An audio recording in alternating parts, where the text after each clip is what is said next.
Good morning students. तो अपन आज की क्लास में कर रहे हैं पेज नंबर 3.14 पर क्वेश्चन दे रखा है। एक प्रैक्टिकल क्वेश्चन है, अब अपन वही सॉल्व करेंगे। थ्योरी ऑलरेडी अपन ने इस चैप्टर की पूरी कंप्लीट कर चुके हैं, तो अब जितना भी प्रैक्टिकल पोर्शन बचा अब अपन उसको कंप्लीट करेंगे आज और कल की क्लास में। तो क्वेश्चन नंबर 1 में दे रखा है, देखो ध्यान से पढ़ोगे तो इतना बड़ा क्वेश्चन आपको समझ में आ जाएगा। अगर आप फास्ट फॉरवर्ड में जाओगे तो हो सकता है आपको समझ में नहीं आए। पहली बार देख रहे हो तो मैं आपको यही कहूँगा कि नॉर्मल स्पीड पर देखना, आराम से समझना।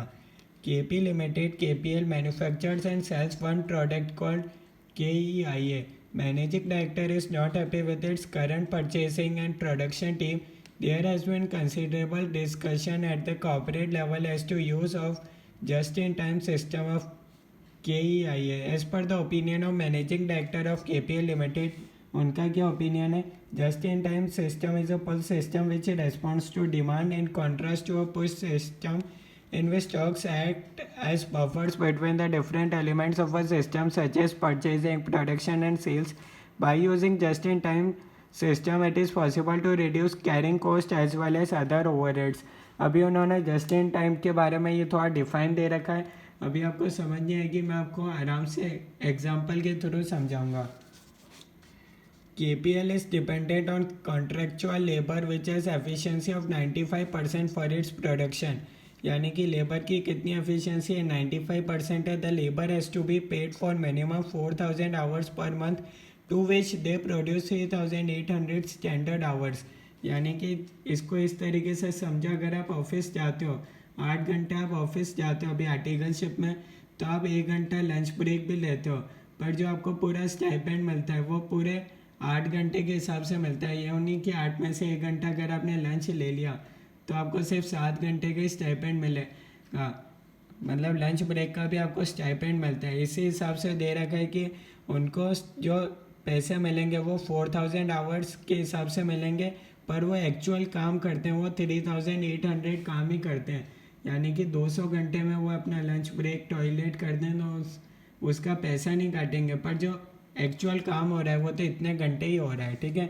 For availing services of labour about 4000 hours in a month, KPL has to pay overtime rate which is 45% premium to the normal hourly rate of ₹110 per our. Normal rate बता रखे और over time करेंगे तो 45% इसमें और जुड़ जाएगा। For avoiding this over time payment, KPL in its current production and purchase plan utilises full available normal working power so that the higher inventory levels in the month of lower demand would be able to meet sales of month with higher demand level. ये सब अभी आपको समझ नहीं आ रहा तो कोई दिक्कत नहीं है, मैं आपको समझाऊंगा आगे। KPL has determined at the cost of holding inventory. क्या होता है कॉस्ट ऑफ होल्डिंग इन्वेंट्री, ये भी मैं आपको समझाऊंगा। अभी सिर्फ अपन क्वेश्चन को रीड कर रहे हैं। इस ₹70 per month for each standard our, यानी कि हर स्टैंडर्ड आवर के लिए ₹70 कॉस्ट ऑफ होल्डिंग इन्वेंट्री है for each standard hour of output that is held in inventory. KPL has forecast the demand for its product for the first 6 months of the year 2023 as follows. शुरू के 6 months में आपको demand बता रखी है in terms of standard hours. Her question में आपने units के हिसाब से देखी होगी, या स्टैंडर्ड आवर्स के हिसाब से दे रखी है डिमांड। ठीक है। Following other information is given, all other production cost are either fixed or are not driven by labour hours work. Second point में बता रखा है प्रोडक्शन एंड सेल्स अगर evenly during each month and at present there is no stock at the end of December 2022।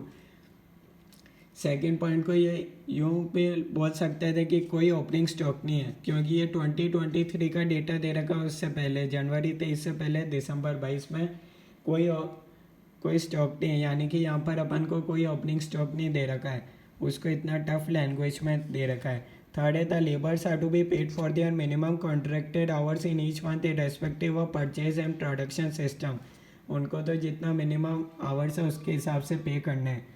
Required as a chief accountant, you are requested to comment on managing director's view. अब सबसे पहले इस question को समझते हैं कि आखिर इसमें कौन कौन से कंसेप्ट यूज़ हो रहे हैं, ताकि आप ये क्वेश्चन समझ सको। ठीक है। उसके बाद एक और बार आप रीड कर सकते हो, पहले मैं आपको समझा देता हूँ। ठीक है। अब सबसे पहले क्या होता है, दो तरह की सिस्टम है अपने पास। एक है ट्रेडिशनल सिस्टम और एक होता है जस्ट इन टाइम सिस्टम। इस क्वेश्चन में आपको दो तरह के सिस्टम देखने को मिलेंगे, एक अभी जो चल रहा है करंट सिस्टम और एक वो चाह रहे हैं कि जस्ट इन टाइम सिस्टम। क्या होता है एक एग्जांपल से समझते हैं, जैसे कि 3 महीने का एग्जांपल ले लेते हैं, जनवरी फरवरी मार्च। इधर भी जस्ट इन टाइम में भी सेम एग्जांपल लेंगे, जनवरी फरवरी मार्च, ठीक है, 3 महीने। अब ट्रेडिशनल सिस्टम में क्या होता है, अपनी मशीन की प्रोडक्शन कैपेसिटी अपन जानते हैं 1000 यूनिट्स है, तो अपन 1000 यूनिट्स के हिसाब से कर रहे हैं, प्रोडक्शन हो रहा है, ठीक है। या फिर आप इसको 2000 ले लो, थोड़ा ज़्यादा यूनिट्स का ले सकते हैं, जैसे कि प्रोडक्शन अपन को पता है कि हर महीने इतना प्रोडक्शन करना है, नॉर्मल आपको पता है कि साल में इतनी डिमांड होती है, तो आप उस हिसाब से हर महीने का निकाल लेते हो कि एवरेज आपको हर महीने 2000 यूनिट्स 2000 यूनिट्स 2000 यूनिट्स का प्रोडक्शन करना पड़ेगा, ठीक है। अब डिमांड का क्या होता है, जैसे कि आपको पता है जनवरी में रही 1000 यूनिट्स की डिमांड, ठीक है, प्रोडक्शन। तो बाकी का कहाँ गया, प्रोडक्शन तो किया था 2000 का, डिमांड थी 1000 की, 1000 यूनिट्स रह गया क्लोजिंग स्टॉक। फरवरी में क्या हुआ, डिमांड थोड़ी सी बढ़ गई थी 1500, प्रोडक्शन अपन को पता है साल का इतना बाज़ार में इतने यूनिट्स बिकते हैं, उस हिसाब से अपन ने हर महीने का फिक्स कर रखा है कि इतना प्रोडक्शन हर महीने करना है, यहाँ कोई ओवर टाइम पे नहीं करना पड़े, इसलिए अपन ने फिक्स कर रखा है। तो यहाँ अपने पास क्लोजिंग स्टॉक बच गया फिर 500 यूनिट्स। मार्च में क्या हुआ, होली आई, त्यौहार आई, लोगों ने ज़्यादा सामान खरीदा, तो इस समय क्या हुआ, डिमांड थोड़ी ज़्यादा बढ़ गई आपके प्रोडक्ट की। जो जनवरी में 1000 यूनिट्स थी वो मार्च में हो गई 3500 यूनिट्स। अब इस महीने आप प्रोडक्शन तो कर रहे हो 2000, डिमांड है 3500, कैसे सेटिस्फाई करोगे डिमांड को, तो ये आपको पता होगा कितना कम पड़ रहा है 1500, तो ये 1500 ये यहाँ पे काम आ जाएगा, ठीक है। प्रोडक्शन तो हुआ था 2000 प्लस अब ये डिमांड आ गई, तो इस क्लोजिंग स्टॉक को भी तो सेल करोगे, प्रोडक्शन प्लस क्लोजिंग स्टॉक, तो ताकि आप जाके डिमांड को सेटिस्फाई कर सकते हो 3500 यूनिट्स की। ये तो होता है traditional system.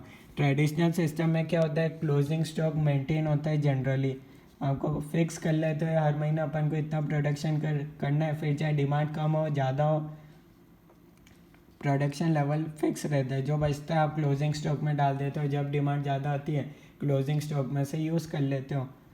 Just in time system क्या बोलते हैं, जितनी डिमांड है उतना ही प्रोडक्शन करो। जैसे कि अपन को पता है कि जनवरी में रहने वाली है 1000 यूनिट्स की डिमांड, तो प्रोडक्शन भी कितना होना चाहिए 1000 यूनिट्स, ताकि क्लोजिंग स्टॉक आपको मेंटेन नहीं करना पड़े। यहाँ आपको पता है कि नेक्स्ट मंथ आपको पता है कि 3000 यूनिट्स की डिमांड रहने वाली है बाज़ार में, तो आप प्रोडक्शन भी करते हो 3000 यूनिट्स। मार्च में आपको पता है 2000 यूनिट्स का डिमांड रहने वाला है मार्केट में, तो आप प्रोडक्शन भी 2000 यूनिट्स करते हो, ताकि आपको क्लोजिंग स्टॉक मेंटेन नहीं करना पड़े। अब दोनों चीज़ों में एक फ़ायदा एक नुकसान है। अगर आपने मेरी बात ध्यान से सुनी होगी, नॉर्मल स्पीड पर सुनी होगी, तो आपको पता चल गया होगा क्या मैं एडवांटेज की बात कर रहा हूँ दोनों में, और क्या एक डिसएडवांटेज हो सकता है।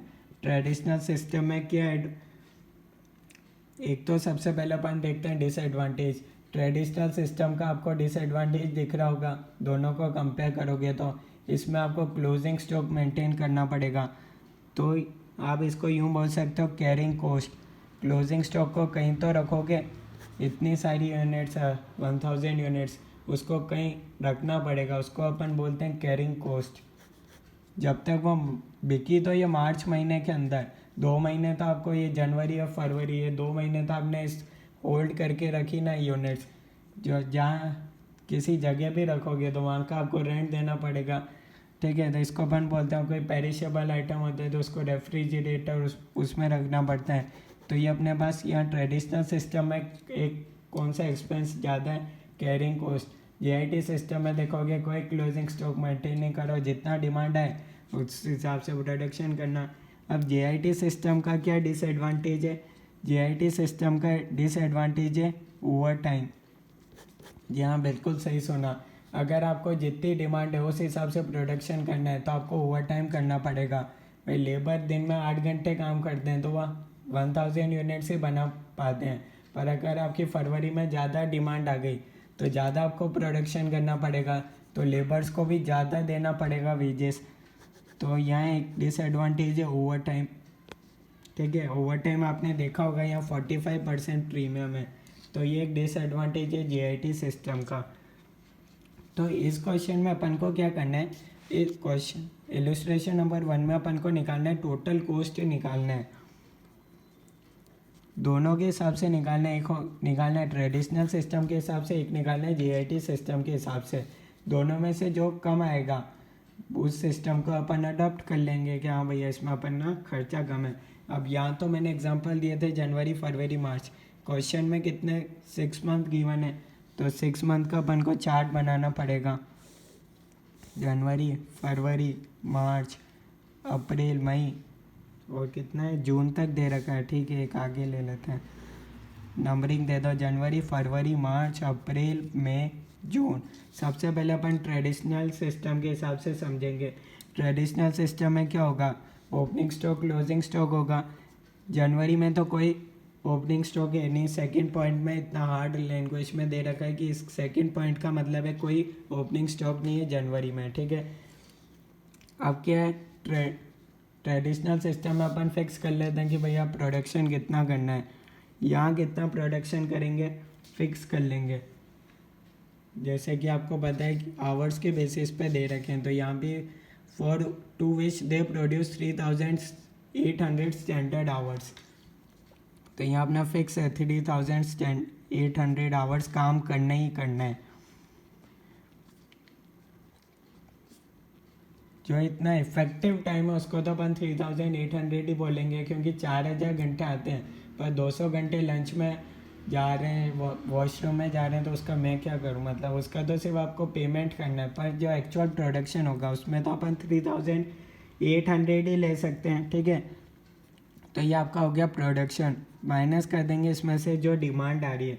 डिमांड कहाँ दे रखी, ये दे रखी, इसको अपन फटाफट से लिख लेते हैं 3150 3760 4060 3350 3650 4830। ठीक है, जितना प्रोडक्शन था उसमें से अपन ने डिमांड को माइनस कर दिया। यहाँ कितना बचा, यहाँ अपने पास आया 650, यहाँ अपने पास कितना आ रहा है 690। फटाफट से सॉल्व करते जाओ कैलकुलेटर पे, 430 880, यहाँ अपने पास, अच्छा ये यूँ आएगा ना, देखो जैसे कि देखो इस महीने अपने पास बचा क्लोजिंग स्टॉक, तो क्लोजिंग स्टॉक नेक्स्ट मंथ क्या होगा, नेक्स्ट मंथ जाके ओपनिंग स्टॉक हो जाएगा, इतना ही आपको पता होगा। ठीक है, क्योंकि मैं इस हिसाब से कैलकुलेट कर रहा हूँ। आई थिंक ये पॉइंट आपने सी इंटर में पढ़ा होगा, नहीं पढ़ा हो किन लोगों को डाउट आ जाए आंसर में, तो इसलिए मैंने समझा दिया। फिर जाके ये कैलकुलेटर पे आपको इस तरीके से सॉल्व करना है, 650 प्लस 3800 माइनस 3760। मैं ये अज्यूम करके मान रहा था कि आपको ये चीज़ पता है, पर कई लोगों को पता नहीं है, वो कमेंट्स में बता रहे हैं, तो मैंने आपको बता दी। 650 जो पहले महीने का क्लोजिंग स्टॉक है वह नेक्स्ट मंथ जाके ओपनिंग बन जाएगा।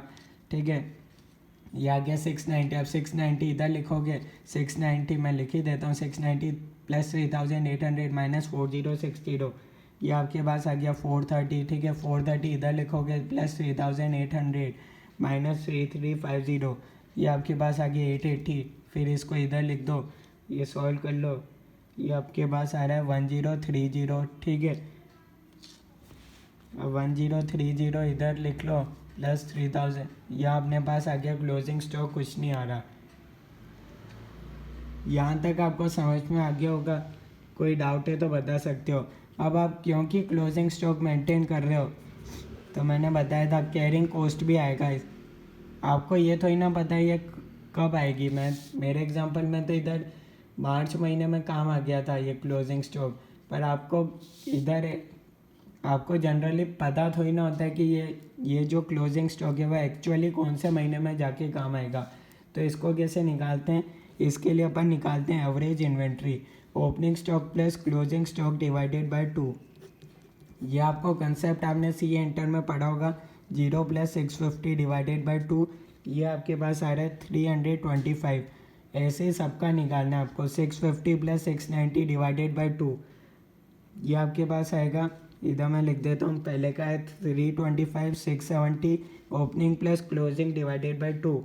670 इधर आ रहा है 560, 655, 955, 515। ठीक है, ये कर सकते हो, टोटल कर लो इन सबको। तो ये अपने पास हो गया 3680 आवर्स। ये सब आवर्स में ही थे। इसको मल्टीप्लाई कर दो कैरिंग कॉस्ट। अब कैरिंग कॉस्ट कितनी दे रखी है क्वेश्चन में, ₹70 फॉर ईच स्टैंडर्ड आवर। इतने स्टैंडर्ड आवर है, इसको मल्टीप्लाई कर दो ₹70 से। ये अपन ने स्टैंडर्ड आवर्स ही लिए थे 3800 यहाँ प्रोडक्शन के टाइम पे, तो इसलिए इधर फॉर ई स्टैंडर्ड आवर है। इसको आप मल्टीप्लाई कर दोगे तो आपके पास आ जाएगा ₹2,57,600। ये अपना आ गया टोटल कॉस्ट, आ गया ट्रेडिशनल सिस्टम के हिसाब से। नेक्स्ट पे अपन आ जाते हैं जस्ट इन टाइम में भी अपन सेम ऐसे ही निकालेंगे। टोटल कॉस्ट अपन को निकालना है जस्ट इन टाइम के केस में, वही जनवरी, फरवरी, मार्च, अप्रैल, मई, जून, 6 महीने का। ठीक है, यहाँ अपन कैसे प्रोडक्शन करते हैं, जितना डिमांड है उस हिसाब से अपन प्रोडक्शन करते हैं। डिमांड आपको टेबल में दे रखी है अगेन, 3150, 3760, 4060, 3350, 3650, 4830।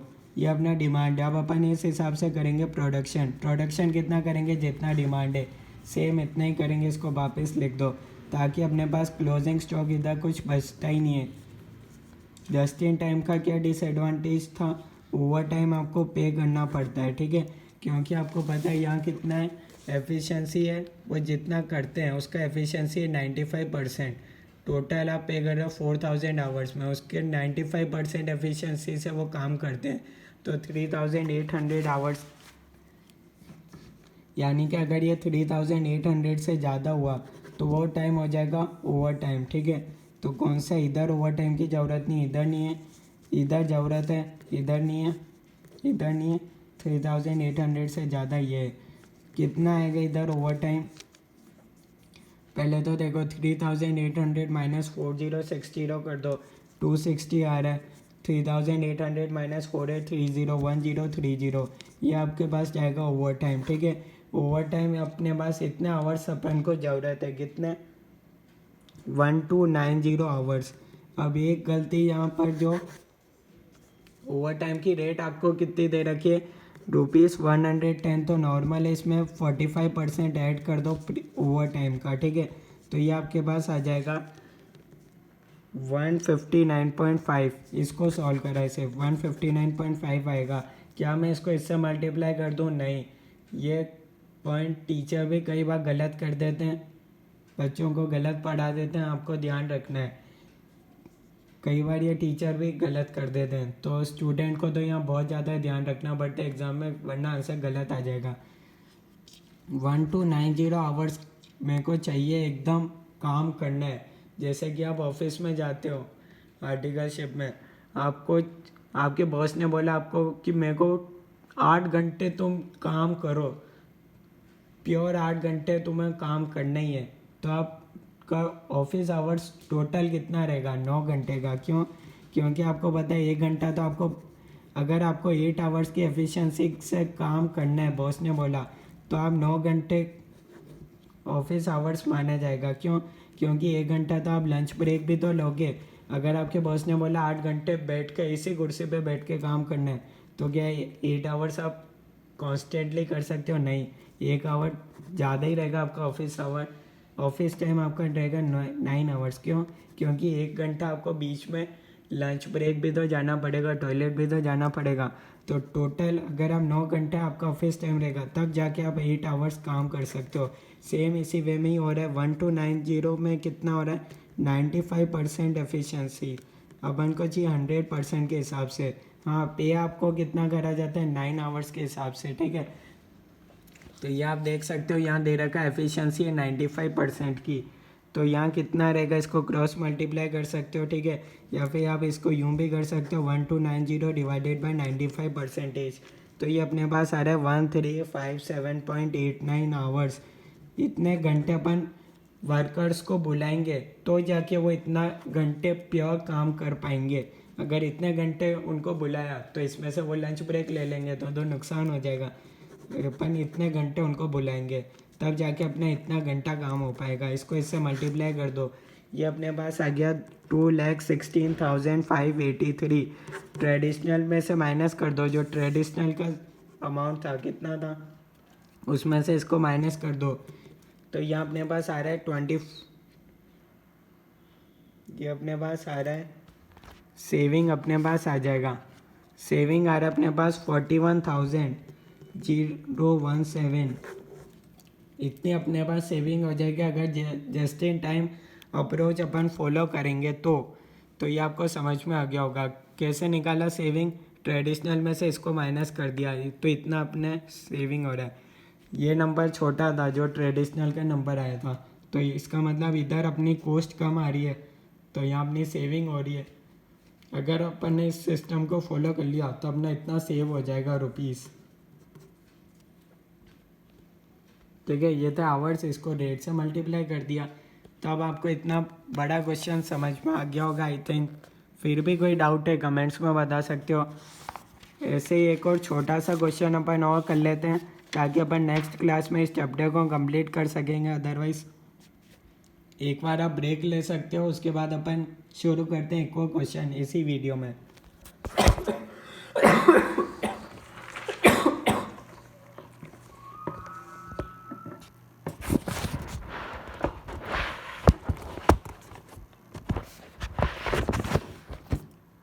तो अपन शुरू करते हैं इसी वीडियो के अंदर क्वेश्चन नंबर 2, जो कि पेज नंबर आपके 3.50 पर है। क्वेश्चन जितना बड़ा है आंसर उतना ज़्यादा छोटा है। ठीक है, वही पहले क्वेश्चन की रिक्वायरमेंट देख लो, आपको निकालना बेनिफिट और लॉस अगर कंपनी करंट सिस्टम पर जस्ट इन टाइम पे जाती है, यानी कि वही आपको सेम उसी वे में आपको निकालना पड़ेगा। अब manufacturer is considering implementing just-in-time inventory system for some of its raw material purchases. As per the current inventory policy, raw materials required for 1 month production and finished goods equivalent to the level of 1 week production are kept in stock. This is done to ensure that the company can cater to certain spurt in consumers' demand. However, the carrying cost has been increasing recently. However, hence the consideration to move to a more robust just-in-time purchasing system that can reduce the inventory carrying cost. Details relevant to raw material inventory are given below. कुछ ही नहीं, आपको बता रखा है just in time पे जा रहे हैं तो उसके लिए बता रखा है। अभी क्या होता है, रॉ मटेरियल आपको पहले ही रखना पड़ता है। ठीक है, तो ट्रेडिशनल सिस्टम में तो होता ही है ना, आपको पहले से ही तैयार रखना पड़ता है। ठीक है, क्लोजिंग स्टॉक रहता है। ठीक है, मेन यहाँ से पढ़ना ध्यान से। The average inventory of raw material held by the company through out the year is ₹1 crore. अभी क्लोजिंग स्टॉक अपन को रखना पड़ता है 1 करोड़ का। रॉ मटेरियल प्रोक्योरमेंट कॉस्ट अभी 12 करोड़, इतना परचेज करते हैं अपन रॉ मटेरियल। ट्रेडिशनल सिस्टम है। By moving to just in time, just in time में चले जाएंगे तो क्या होगा, the company aims at eliminating holding the stock completely to in its warehouse. Just in time में क्या होता है, क्लोजिंग स्टॉक अपन मेंटेन करते नहीं है। सप्लायर्स क्या करते हैं, एकदम जब चाहिए तब वो प्रोवाइड कर देते हैं इमीडिएट बेसिस पर। ठीक है, तो वो सप्लायर्स की जिम्मेदारी है, वो क्वालिटी चेक करके देंगे। ठीक है, increase quality check service done by the suppliers as well as to compensate the risk of holding the inventory to provide just in time. The company is willing to pay a higher price to procure raw material. Therefore, procurement cost will increase by 30%. Total procurement cost will be ₹15.6 crore per year. अभी कितना था, 12 करोड़। अब क्योंकि अपन क्या चाह रहे हैं, जैसे रॉ मटेरियल अभी मेरे को कस्टमर ने ऑर्डर दिया, वैसे ही मैंने सप्लाई को फ़ोन करा रॉ मटेरियल चाहिए, सप्लाई तुरंत हाजिर हो गया। तो उसके लिए सप्लाई क्या करेगा, ज़्यादा पैसे मांग रहा है, 15.6 करोड़ मांग रहा है। पहले क्या था, नॉर्मल। ठीक है, सप्लायर को फ़ोन कर दिया, हाँ 1-2 दिन में उसने लाके दे दिया, तो इतना मेरा खर्चा हो रहा था। Consequently quality check and material handling cost for the company will reduce by ₹1 crore per year. ठीक है, अगर JIT फॉलो कर लेंगे तो अपन को क्वालिटी चेक नहीं करना पड़ेगा, सब रॉ मटेरियल सब वो चेक करके देगा, ज़्यादा पैसा अपन उसी को ही दे रहे हैं। इंश्योरेंस भी नहीं करवाना पड़ेगा अपन को इन्वेंट्री का, क्योंकि अपन इन्वेस्ट क्लोजिंग स्टॉक स्टोर करते हैं तो उसकी जिम्मेदारी होती है ना कहीं आग वाग नहीं लग जाए, तो इंश्योरेंस करवाते हैं अभी अपन। जस्ट इन टाइम में जाएंगे तो 20 लाख सेव हो जाएंगे। रॉ मटेरियल वेयर हाउस का खर्चा बच जाएगा 3 करोड़ का। प्रोडक्शन है 1,50,000 per year. The company plans to maintain its finished goods inventory equivalent to 1 week production. Despite this, in order to have a complete cost benefit, ध्यान से सुनना, ये चीज़ इंपॉर्टेंट है। The management is also factoring the possibility of production stoppages due to unavailability of raw material from the suppliers. This could happen due to delay in delivery or non-conformance of goods to the standard required. Labor works in 1 8-hour shift per day and will remain idle if there is no material to work on. ठीक है, just in time में क्या होता है, अगर कोई order नहीं आया तो कोई प्रोडक्शन नहीं होगा, तो लेबर तो पूरे दिन ही आएगी, पर कोई बीच में कोई ऑर्डर नहीं मिला तो ठीक है, वर्कर खाली बैठे रहेंगे। ठीक है, और क्या, due to stoppage of production for the above reason it is possible to have stock out of 3,000 units in a year. Stock out का क्या मतलब होता है, lost sales opportunity due to unavailability of finished goods. अब JIT में एक ही तो दिक्कत है, कोई कस्टमर ऐसा हो गया, उन्होंने बोला कि मेरे को इमीडिएट चाहिए सामान, जस्ट इन टाइम में क्या होता है, ठीक है ऑर्डर दोगे, फ़ोन करोगे, कस्टमर ने बोल दिया। कोई कस्टमर ऐसे भी आते हैं जिनको इमीडिएट चाहिए होता है सामान। अब जस्ट इन टाइम में तो ये पॉसिबल नहीं है। ट्रेडिशनल में क्या होता था, कभी भी कस्टमर आ जाए, सामान तैयार है, क्योंकि क्लोजिंग स्टॉक मेंटेन होता था वहाँ। पर इससे क्या होगा, अपना एक नुकसान हो सकता है, स्टॉक आउट हो सकता है 3,000 units. The customer walks away without purchasing any product from the company. Customer हो सकता है कभी कोई सामान खरीदे ही नहीं. Therefore in order to reduce this opportunity cost and to make up for the lost production hours, labour can work overtime. अब इसको कम करना अपन को, 3,000 यूनिट्स नहीं बिकेगी अगर अपन JIT में चले जाएंगे, क्योंकि कई कस्टमर ऐसे आते हैं जिनको इमीडिएट चाहिए होता है सामान. तो अब अपन क्या करेंगे, लेबर से ओवर टाइम करा लेते हैं, तो उससे कंपनी का कॉस्ट कितना बन जाएगा, 10 lakh per annum. Over time करने का 10 लाख का खर्चा है. Maximum capacity in terms of hours and labour can work with this over time stock out reduce हो जाएगा 2,000 यूनिट्स. अब इससे 3,000 से कम 2,000 हो जाएगा, यानी कि अब थोड़ा ओवर टाइम कराएंगे तो हो सकता है कि कोई कस्टमर रात को भी आ गया, उसको इमीडिएट चाहिए, तो अपन ने बोल दिया कि लेबर को ओवर टाइम का पैसा दे देंगे, लेबर उस समय बना के दे देगी, तो उससे अपना स्टॉक आउट रिड्यूस हो जाएगा. ठीक है, currently the sale price of product is ₹5,000 per unit. Variable production cost है 2,000 per unit, while variable selling general and administration cost है ₹750 per unit. Raw material procurement cost है अभी अपने पास 800 per unit. That will increase by 30% to 1,040 per unit under JIT system. On an average, the long-term return on investment to the company is 15% per annum. अब क्या करते हैं अपन, इसको ध्यान से पढ़ते भी जाते हैं, क्योंकि इसमें बहुत सारी चीज़ें दे रखी है, सारी चीज़ें आपको ध्यान होगी नहीं, इसलिए अपन सॉल्व कर लेते हैं. अपन को दो हिसाब से निकालना है टोटल कॉस्ट, एक तो करंट और JIT के बेसिस पर. सिर्फ इतना देख लो, क्वेश्चन पढ़ने से इतना तो पता चल गया, सारी चीज़ें करोड़ में दे रखी ज़्यादातर. ठीक है, सबसे पहले आप क्या करोगे, रॉ मटेरियल को परचेज करोगे. करंट सिस्टम में कितना खर्चा है, 12 करोड़ का. आज ऑर्डर दोगे 2 दिन बाद मिल जाएगा, ठीक है, 12 करोड़ देना आपको. जस्ट इन टाइम में क्या होगा, अभी सप्लायर को फ़ोन करा, 2 मिनट के अंदर सप्लायर आ जाए, पर उसमें क्या होगा, ज़्यादा सप्लायर चार्ज करेगा 15.6 करोड़. ठीक है, इतना. इसमें एक बेनिफिट क्या, चलो नेक्स्ट पॉइंट, जो जो पॉइंट मिलते जाओ उनको लिखते जाओ. वेयर हाउस 3 करोड़ का खर्चा है करंट में. यहाँ कोई क्लोजिंग स्टॉक होगा ही नहीं, वेयर हाउस की ज़रूरत ही नहीं है JIT में, क्योंकि सप्लायर तो जब ऑर्डर आ रहा है तभी ला के दे रहा है. और क्या था, क्वालिटी चेक भी रिड्यूस हो जाएगी. क्यों, सप्लायर की जिम्मेदारी है, सप्लायर ज़्यादा पैसे ले रहा है, अब यहाँ ज़्यादा पैसे दे दिए तो मेरे ये पैसे बच जाएंगे, कितने, 1 करोड़.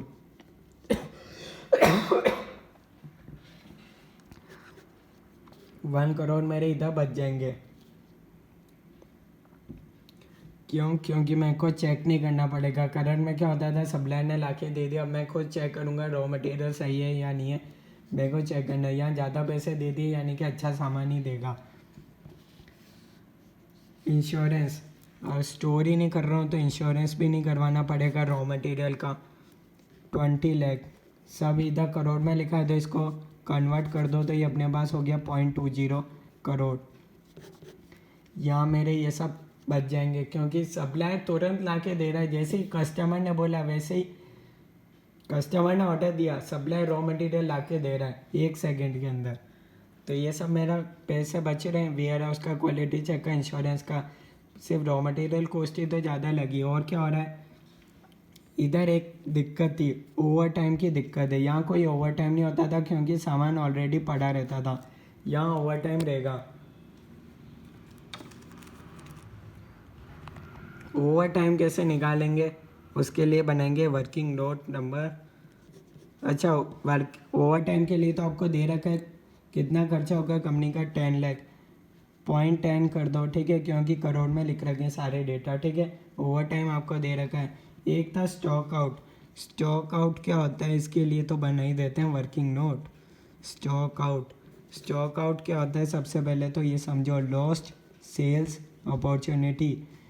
अगर करंट सिस्टम में होता तो मेरे पास ये सेल्स लॉस्ट नहीं होती, पर जीआईटी में जा रहा हूँ तो मेरी एक अपॉर्चुनिटी लॉस्ट हो रही है कि अगर कस्टमर को इमीडिएट सामान चाहिए, तुरंत चाहिए, तुरंत, एकदम तुरंत, 1 सेकंड के अंदर, वो होल्ड ही नहीं करेगा कि सामान अब बनेगा फिर मिलेगा, नहीं। ऐसे कस्टमर भी कुछ होते हैं जिनको तुरंत सामान चाहिए, वो चीज़ जीआईटी में पॉसिबल नहीं है। उसकी वजह से मेरा कितना नुकसान हो जाएगा वो निकालते हैं। जीआईटी में कितना नुकसान हो जाएगा, देखो सेलिंग प्राइस थी, ये देखो ये सारा डेटा 5000 पर यूनिट के हिसाब से निकाल लेते हैं। वेरिएबल प्रोडक्शन कॉस्ट था 2000, ठीक है। वेरिएबल सेलिंग वही जनरल कॉस्ट था 750, ठीक है। रॉ मटेरियल प्रोक्योरमेंट कॉस्ट था 800।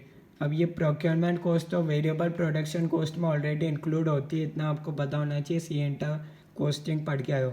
Date will increase by 30% to 1040 per unit under GIT, यानी कि ये रॉ मटेरियल कॉस्ट बढ़ जाएगी 1040, अभी 800 है, यानी कि हो क्या रहा है, जैसे कि ये 2000 के अंदर 800 इंक्लूड है, ठीक है। तो ये बढ़ के कितना हो रहा है 2, यानी कि 1040 हो जाएगा। यानी कि कुछ ही नहीं, मैं 800 को इधर हटा के टोटल लिख देता हूँ जितना बढ़ जाएगा, ठीक है। ये चीज़ ऑलरेडी इसके अंदर इंक्लूड है, ठीक है। तो डायरेक्ट 1040 ऐड मत कर देना, जितना बढ़ रहा है 30% बढ़ रहा है तो कैसे भी लिख सकते हो, ठीक है। तो 800 का 30%, ठीक है, उतना भी आप इसमें डायरेक्ट ऐड कर सकते हो, एक ही बात है।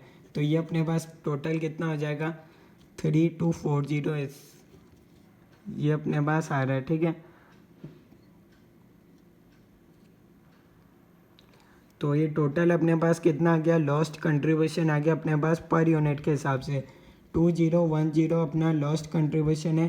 टोटल अब अपना कितना हो जाएगा, क्योंकि अपन लेबर को देने के लिए तैयार है 10 लाख रुपए ओवर टाइम के, तो मेरा स्टॉक आउट होगा 2000 यूनिट्स का।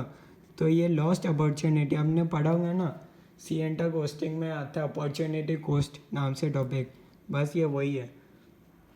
ये अपने पास कितना आ गया, लॉस्ट कंट्रीब्यूशन अपने पास आ गया 0.402। ये अपना इधर नुकसान ही, इधर नुकसान नहीं था, क्यों, क्योंकि ऑलरेडी अपने पास सामान पड़ा है ना, तो इधर ओवर टाइम होगा क्योंकि ऑलरेडी वर्कर्स डेली काम करते हैं, चाहे डिमांड हो या नहीं हो, तो ओवर टाइम देने की ज़रूरत नहीं है। स्टॉक आउट होने की ज़रूरत नहीं है क्योंकि ऑलरेडी सामान हमेशा पड़ा रहता है क्लोजिंग स्टॉक में, फिर उसके लिए ये खर्चे होते हैं। टोटल कर लो, इधर आ रहा है अपने पास 16.2, इन सबको ऐड कर दो। 16.2 इधर कितना आ रहा है 16.102, ये नंबर कम आ रहा है, इसका मतलब इधर सेविंग्स हो रही है। टोटल कॉस्ट कितनी सेविंग हो रही है 0.098। कैसे निकाला, इसमें से इसको माइनस 16.2 माइनस 16.102 कर लो, इतना सेविंग आ गया।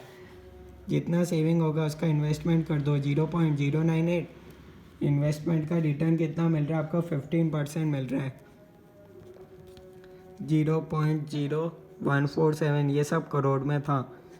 शुरू में मैंने एक ही टर्म्स ली थी करोड़ में, ताकि दिक्कत नहीं हो। उस हिसाब से मैंने लाख को कन्वर्ट कर दिया था। कहीं जैसे इधर इंश्योरेंस में 20 लाख था तो 0.20 कर दिया था, ताकि इधर सब आंसर मिक्स नहीं हो जाए। ठीक है, तो आप JIT सिस्टम इंट्रोड्यूस कर सकते हो। उससे आपका इतना सेविंग भी हो जाएगा 0.098 करोड़ का, और साथ में इतना सेविंग होगा तो आप उसको कहीं ना कहीं इन्वेस्ट कर देना मार्केट में, तो उससे आपको इतना और बेनिफिट मिल जाएगा। तो JIT सिस्टम में आपका बेनिफिट है। क्वेश्चन सेकंड का फर्स्ट आंसर, ठीक है। Recommend factors that the management needs to consider before implementing JIT। Already अपन देख चुके हैं, ठीक है, कोई काम का है नहीं MCQ पर्पज से।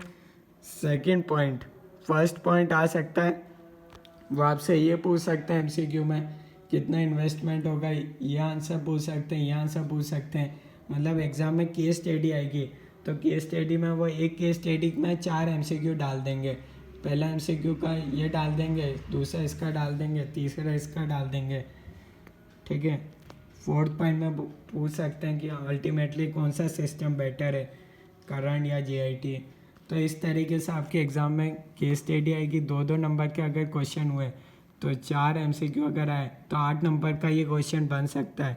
तो इसलिए इस क्वेश्चन को बिल्कुल भी छोड़ के मत जाना, ज़रूर कर लेना, ठीक है। ये सॉल्यूशन देख सकते हो, और बेटर वे में जानना है सॉल्यूशन तो आप ये सॉल्यूशन नोट डाउन कर सकते हो कॉपी के अंदर।